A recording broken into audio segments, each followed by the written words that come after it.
Tem muita gente que vai dizer que não quer ler um livro velho com uma história chata. Mas na escola era assim mesmo, né? Queriam obrigar a gente a ler aqueles clássicos da literatura brasileira com o objetivo de a gente entender algum tipo de contexto. Mas no fim das contas o objetivo mesmo era a gente passar no vestibular. Eu me lembro que quando eu fui ler Memórias Póstumas de Brás Cubas, eu nem sabia o que póstuma significava. Mas eu acho que o que falta na gente quando a gente é jovem e meio que obrigam a gente a ler literatura clássica é, primeiro, entender o contexto daquilo, porque por mais que os professores tentem ensinar a gente não entende o contexto. Você é muito jovem, você está estudando, mas você não presta atenção exatamente na aula e também não entende a importância daquilo ali para sua vida cultural. E também tem muitos dilemas naqueles livros que a gente só consegue entender depois que a gente adquire certa maturidade na vida. Tem até uma frase que diz que um clássico é um livro que nunca terminou de dizer o que tinha para dizer. Eu gosto muito dessa frase porque ela significa que, por mais que você leia um clássico de novo e de novo e de novo, você sempre vai ler ele de um jeito diferente. Nisso eu percebi uma coisa interessante. Eu comecei a ler os clássicos recentemente de novo na minha vida,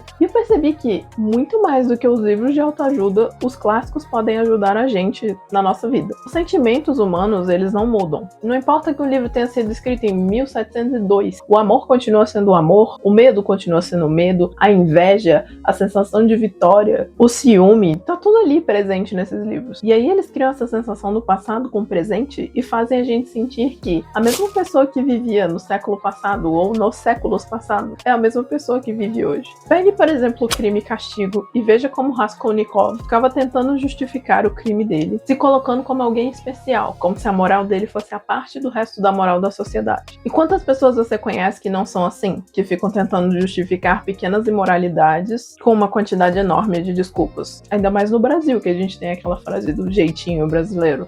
E aí os livros clássicos, eles trazem essa sensação de que eles estão falando sobre alguém que a gente conhece, ou até mesmo sobre algo que a gente passou. E isso acontece porque os escritores de antigamente, eles não estavam preocupados em viralizar, em criar uma trend, em fazer sucesso no TikTok. Eles estavam preocupados com a psique humana, eles estavam preocupados em fazer um personagem que tivesse uma profundidade, eles refletiam sobre aquilo. Isso me leva a um segundo ponto. Quando você tem um repertório criado pelos clássicos, você começa a ver essas histórias por aí. Tem uma novela que passou na Globo muitos anos atrás, chamada O Outro Lado do Paraíso. E essa novela, ela é a cara do Conde de Monte Cristo. Vê só se não é. No Conde de Monte Cristo, o Edmond Dantès é um jovem inocente que é atraído por inveja e interesses. E aí ele é preso injustamente e volta anos depois, muito rico e com muito conhecimento. Tanto que ninguém consegue nem reconhecê-lo. Ele volta, claro, preparado para sua vingança, e agora com dinheiro e com poder fica muito mais fácil ainda. E aí a trama do Conde de Monte Cristo se desenrola em cima disso. Na novela, a nossa protagonista, Clara, ela é presa em um hospital psiquiátrico que pode representar a prisão do Dantès. Ambos conseguem fugir dessa prisão e encontram um tesouro inestimável, dado a eles por um colega. E isso os faz muito ricos. Mas em sua busca por vingança, os dois começam a perceber que estão machucando inocentes. E que a vingança pode parecer doce, mas que vai se tornando amarga aos poucos. Também tem aquela novela Eita Mundo Bom, que ela se parece muito com o Cândido de Voltaire. Tá vendo como é interessante você conhecer os clássicos? Sem esse repertório, eu nunca olharia para essa novela e pensaria imediatamente no Conde de Monte Cristo. Outro ponto interessante é que você, ao ler os clássicos, você começa a participar de uma conversa que antes era inacessível para você. O lance do Conde de Monte Cristo foi um exemplo, mas um outro exemplo é quando alguém diz que alguém é hamletiano. Não sei se você já ouviu essa expressão. E aí você balança a cabeça assim e finge que entendeu para não parecer burro, claro.